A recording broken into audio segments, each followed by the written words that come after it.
Dave, on the power.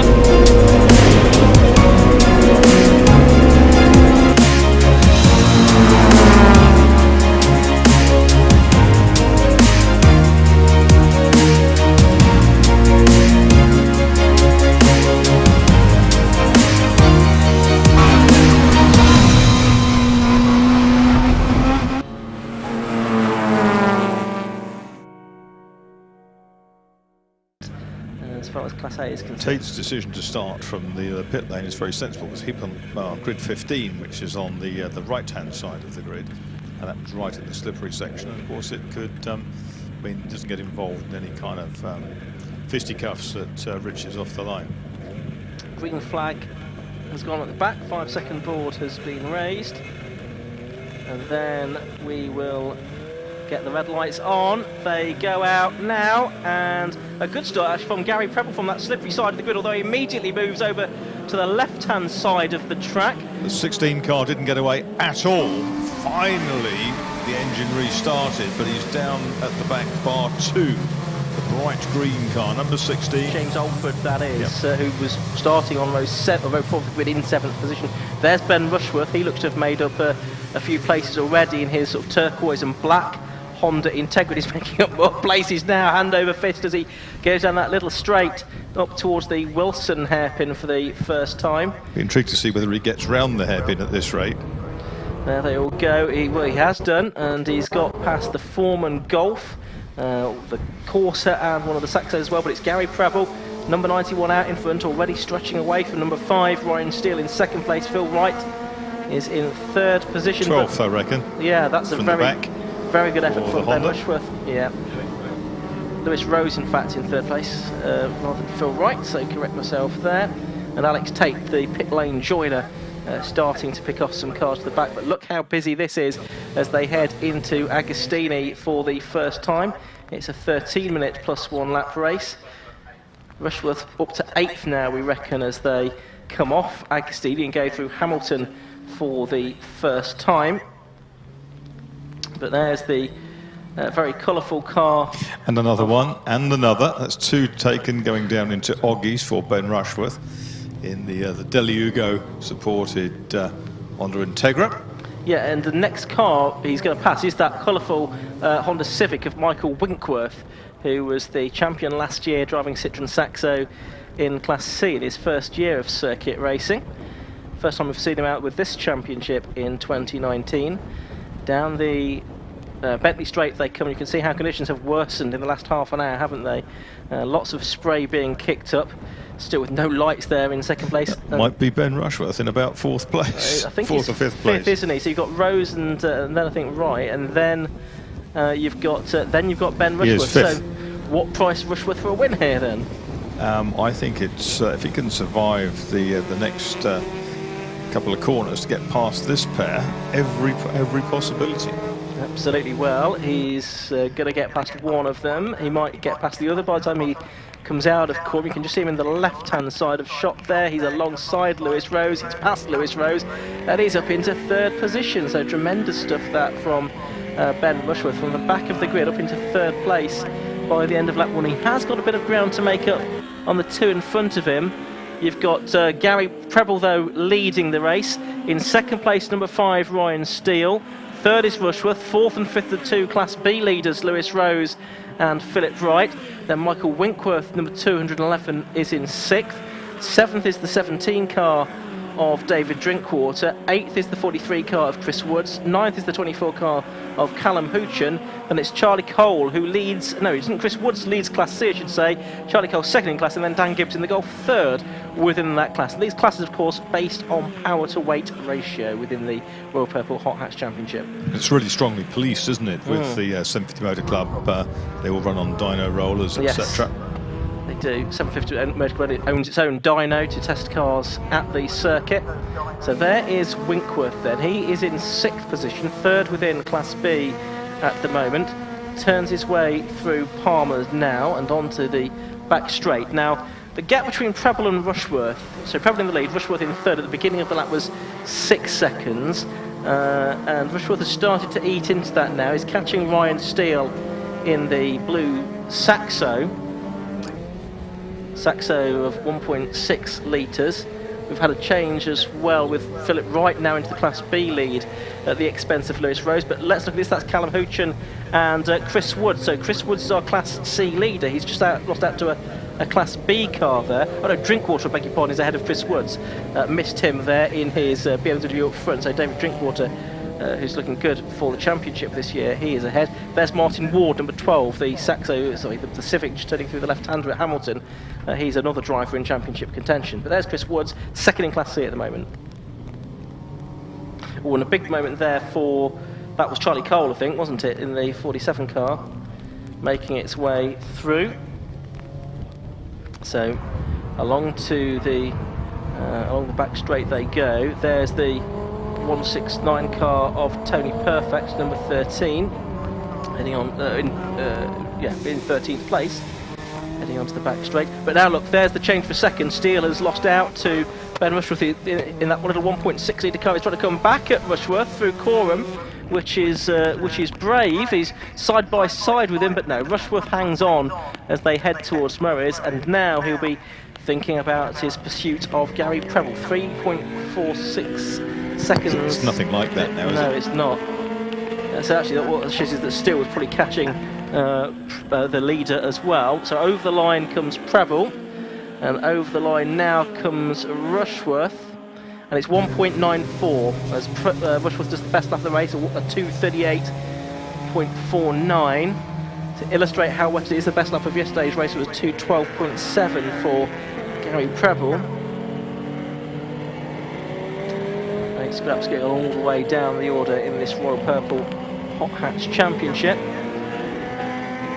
One of them going off the circuit there though, and that is the, trying to work out which one that is, the Shackleford 148 car is the one that went off there. There's Martin Ward making up more positions. He is into 13th place in his Class B car, so he's I was trying to work out 1, 2, 3, 4, 5, 6th in Class B at the moment.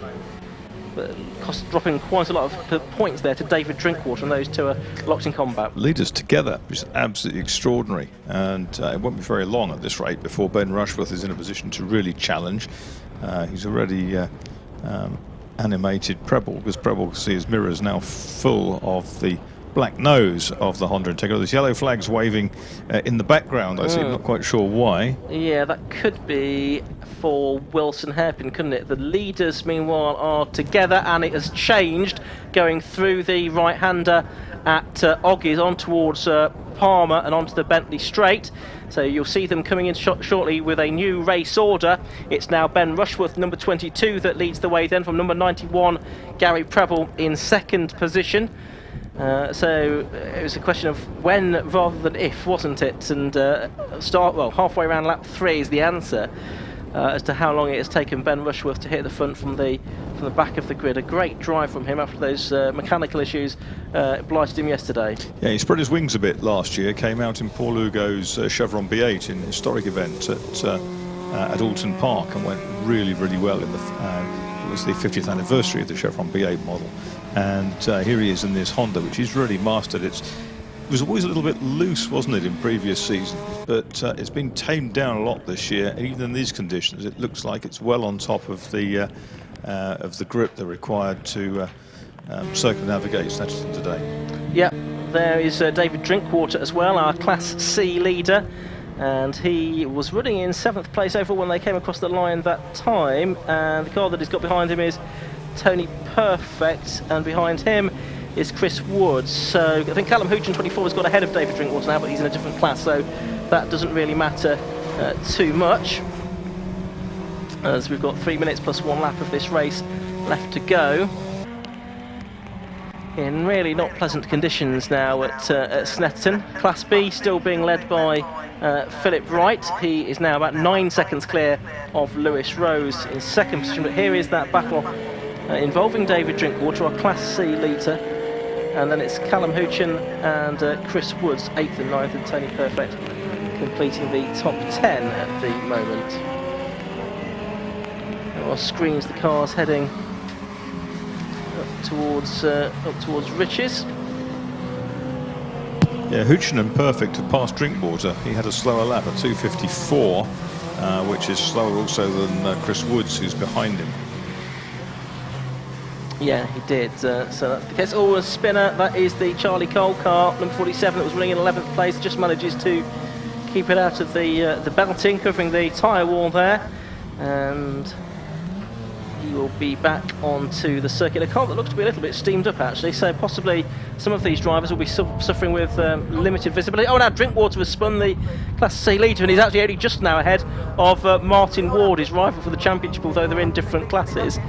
Martin Ward in a Class B car, so ordinarily should be ahead of the Class C machine of Drinkwater. There's one that's gone right off, and that is Chris Woods. So that is the 43 car. So that was the driver that was doing battle with David Drinkwater for the Class C lead. So possibly he's fallen over one another there somehow, and Chris Woods looks to be out of the race. So as we now look at the 68 car of Dan Gibbs in his Golf. A few of these Mark II Golf GTIs have joined the Hot Hatch Championship this season. As they make their way now, you can see just up ahead Martin Ward's car. I think it is still David Drinkwater ahead of him, though. We'll work out what effect all of this has on the championship at the moment. There is Drinkwater, and he's still leading Class C at the moment. Yes, with cars behind him. That's the Alex Tate Clio now that's gone off as well, 163. It's the one that started from the pits. Yes, so Tate had been up into 17th position. There's Ben Rushworth through then for the 4th time, and able to take it a little easier now. And the red flag's flown. Red flag, it's been stopped, and it's all over by the shouting. And again, a similar stage to the stoppage in the previous Sports Specials race, so I imagine that the outcome will be the same, in that we will see a checkered flag displayed as well. So that's an unfortunate end. Now I'm wondering if that is because of the car that we saw off at the Bolton Hairpin. That looked to be a reasonable way off track. So I don't know if there's another incident somewhere around the circuit that we cannot see. But yeah, that race being brought to a premature conclusion. So just as well that Ben Rushworth completed his charge from the back to victory in such short order. It was halfway around the 3rd lap of the race that he took the lead. The only thing is, will they wind this back to 2 laps? Because that's what they wound the Sports Specials back to. But Rushworth was, I think he was still second at that point. Rushworth led at the end of 3 laps. Yeah. Rushworth was second at the end of 2. Yeah, I was going to say. So that could prove crucial. We'll wait and see what the timekeepers come up with for that one. But at the moment on our screens it's showing Ben Rushworth, but the results will get wound back to the last lap that everyone had completed.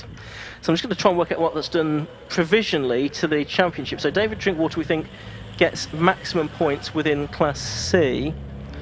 And Martin Ward has taken 1, 2, 3, 4, 5, I think 6th place in Class B. So let's have a look at what effect that has. Well, I think that means, if that is the case, that Drinkwater has wrapped up the championship provisionally.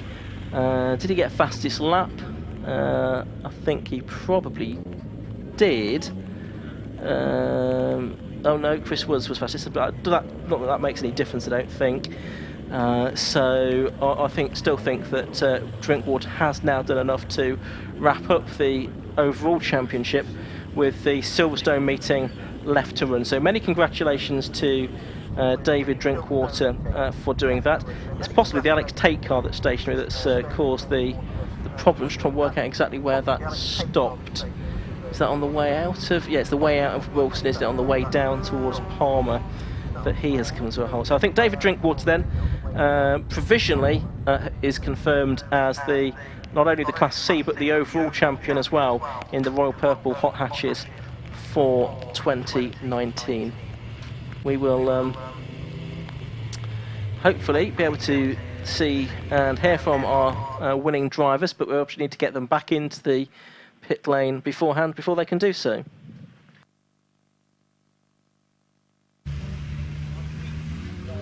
Yes, just looking at our time screens, the Wood's fastest lap, if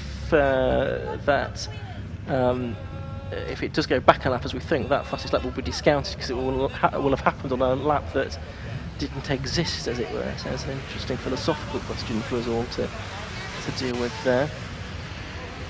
So Ben Rushworth is coming in to the pit lane. We've got Gary Preble second, and we've got Ryan Steele third. So we've got all three of our top three. We'll see if we get our class winners as well in a moment. So Matt Suckling heading to the podium, and we'll hopefully have a word from them. And there's probably time to grab a few other drivers as well, our class winners too, if they make their way back to the podium, if they can be caught in time. But they are heading back into the paddock, so I'm not sure that we'll be able to get a word with David Drinkwater at the moment.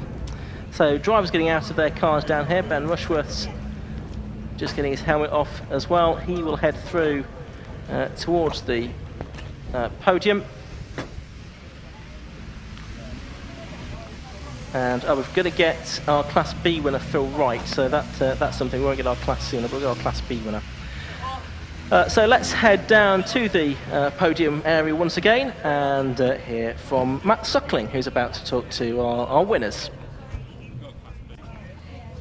Yeah, thanks very much, Ian. So we have top three. We were going to go for class winners, but they all went back to the assembly area. So we've grabbed top three and class B winner by the looks of it as well, as you said. So we'll try and get Ben round here to have a quick chat with us so he can explain how that race went in what were turning into quite bad conditions out there. The rain continued to fall. So let's see if we can grab a word with Ben, who's just hanging about here. Ben, congratulations on the win there. Very tricky race with the weather, but you came out on top. Yeah, bit of redemption there. I was happy about that. The second-hand CV joints from Area Motorsport held up. I was praying for a wet race because I knew we had the pace, and I knew it would give the CVs an easier time. So absolutely chuffed with that. We could get that done. Bit tricky at the start, though. You had to work your way through a bit of traffic, didn't you? Yeah, there was. It was all right, but someone stalled, I think, and it got bunched up. So yeah, so I kind of took to the pit exit to gain as many places as I could. But happy with that. Yeah, conditions, as you said, really suited you there. Nice way to end, not your season just yet, but we've got more racing to come, but a nice way to end the weekend here at Snetterton. Yeah, it's absolutely fantastic after yesterday, and you know, the wet lines make such a difference around here, so if you really concentrate on them, it's just a world of difference. You just have to know where the grip is. Good stuff. Well done, Ben. Congratulations on the victory there. Let's see if we can grab a word with Gary Preble, who's here. Gary, come and join us if you wouldn't mind. Well done on second place. Not probably the best race in terms of weather, but you managed to hold on to second. Yeah, it's got a reasonable start. I knew it was a lot of oil on the right-hand side of the circuit from the initial getaway. But myself and Ben are on very different tyres, and his are clearly just awesome in the wet and mine are crap. So I just had no answer for him. Absolutely no grip at all. I'm on the point of literally locking up on every braking zone, and every turn in, the car's literally on its limit. So we know what tyres to get for next wet race, that's for sure. Yeah, spend a little bit more money, you might be able to get those tyres. But we saw before the start of the race there, the cameras are out looking on the track because there was a big oil slick there. And as you said, it was quite tricky to manage. But when you're in second place, you then just got to try and stay where you are rather than catch Ben, just keep everyone at bay, haven't you? That's right, yeah. I saw Ryan in the distance, and that was really always controlling on after that. Just sort of trying to keep him behind me. I knew roughly where I was slightly quicker than him, and just made sure that I was nice and clean in those sort of areas. But yeah, it was a lot of oil, very tricky conditions, but unfortunately wrong tyre choice. Good stuff. Well done, Gary, on second. Let's have a quick word with Ryan Steele, who finished in third place. Ryan, many congratulations on third place there. Tricky race, as we've said, but third place, not a bad result. No, that's not bad. Can't keep up with these boys, unfortunately, but got to try your best, didn't you? Yeah, they were quick away, so you just kind of, again, just like Gary, just had to hold on to third as best you could. Yeah, just keep on the track was the main priority. Tricky out there, though, as we said. How do you enjoy Snetterton normally? Yeah, Snetterton's good. I do like it in the wet and the dry, to be honest. Yeah, it's a nice track. Good stuff. Well done, Ryan. Congratulations on third place. There you go then, our top three from the Hot Hatch Championship. From Hot Hatch, we now turn our attention to Classic Stock Hatch.